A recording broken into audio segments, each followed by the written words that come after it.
Have you noticed your engine stumbling at red lights, or maybe you are seeing puffs of black smoke coming from your tailpipe like an old steam train during your morning commute?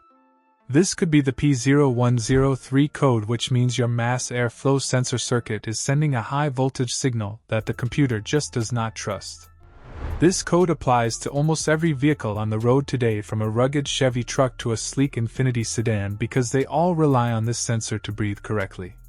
The mass airflow sensor sits right in your air intake tract past the filter, and its entire job is to measure the volume and density of the air rushing into the engine so the powertrain control module can calculate exactly how much fuel to spray for the perfect bang.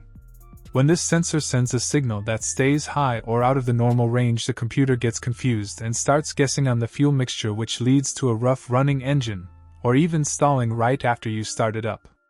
Sometimes you will get lucky and have no symptoms at all, but you should still take it seriously because it can ruin your fuel economy and trigger other issues like misfires or oxygen sensor codes.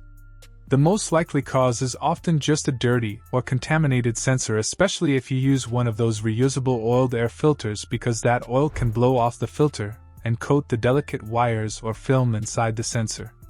It could also be a simple intake air leak after the sensor, or a frayed wire in the electrical harness that is shorting out.